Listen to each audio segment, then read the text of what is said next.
Hi everyone, and welcome to the first in a series of What Makes a Great Picture. The idea behind these videos is to look at famous and not so famous street pictures and ask what makes them so visually successful. By properly considering an image in front of us, we can begin to learn why an image works and what makes it so compelling. We can then try to apply these findings to our own creative thinking and hopefully produce better pictures. Today, the picture we're going to be taking a look at is one taken in Spain, in Madrid, in 1933 by the great Henri Cartier-Bresson. Let's take a look.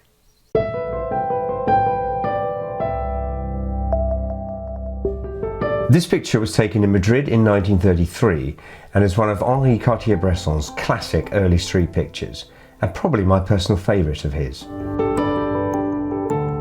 Cartier-Bresson travelled to Spain with his newly acquired Leica camera in 1933, just before the Civil War broke out. While he was there, he produced some of his most famous work.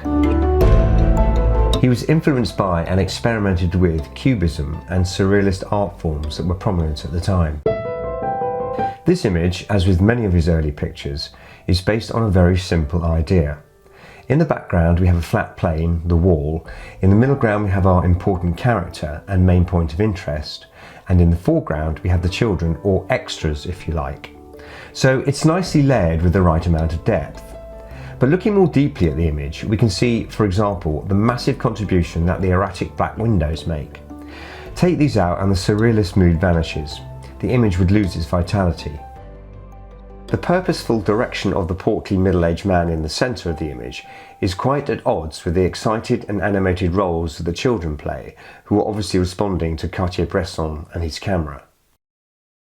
I love this kind of juxtaposition in human behaviour.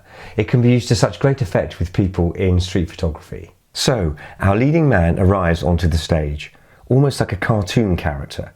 His demeanour and posture are pure comedy, and his hat beautifully echoes the dark shapes of the windows behind him. It is a truly wonderful moment, visual poetry that we can only dream of.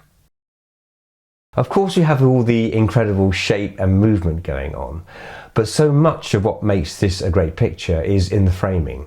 By aligning the base of the wall with the bottom edge of the frame, the children could become dark shapes or near silhouettes, which in themselves contrast with the shapes of the windows in the background. In other images he took of this scene, the wall is at more of an angle. With this frame, the wall is parallel with the foreground, and therefore the image appears more compressed. Now this is another thing I personally try to do when framing a composition of this kind.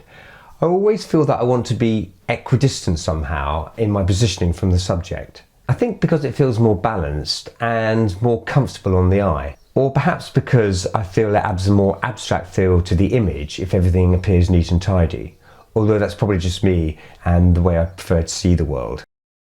Like with the windows in the wall with Cartier-Bresson's picture, something that I'm always on the lookout for when on my photo walks are objects that I think might contribute interesting shapes to an image. They can be a very powerful graphic addition to a scene that might otherwise lack enough interest. When considering a scene, it's very important to look closely at details. In previous videos, I've talked about the importance of ornamentation and decoration in street photography, and how it can play a significant part in helping to set a mood in your compositions. For me, the windows in a scene like this would be the starting point of a picture. I would immediately think about how I could use this wall as a backdrop in a scene. I think it's a thing of beauty in itself. When out on your photo walks, keep an eye out for interesting backgrounds that might be the start of a picture. If you find one element like this that appeals to you, then you are already on your way. This is a picture that perfectly illustrates Henri Cartier-Bresson's concept of the decisive moment. He used this term with very specific meaning in his writing, and I quote, "If a photograph is to communicate its subject in all its intensity, the relationship of form must be rigorously established. Photography implies the recognition of a rhythm in the world of real things."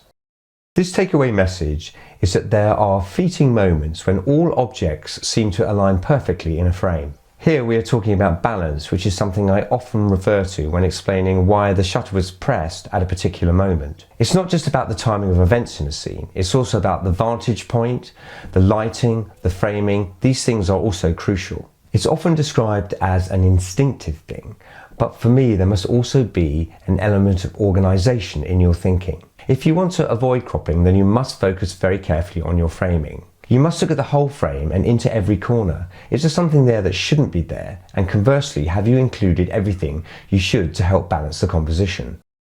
In the description to the video, I've included a link to a PDF of the Museum of Modern Art's catalogue of Cartier-Bresson's early work. It's often been said that photography is less about the subject and more about how you see it. I hope you've enjoyed looking at one of photography's great images. We can never stop learning from the masters. Thanks for watching. Please hit the subscribe button and I'll see you next time. To see my street photography, visit my website at www.rupertvandervelde.co.uk and check out my book Fine Art Street Photography, From How to Use Light to What to Look For in a Scene. Fine Art Street Photography shows you how to turn the urban environment into striking street images. This book is available on Amazon.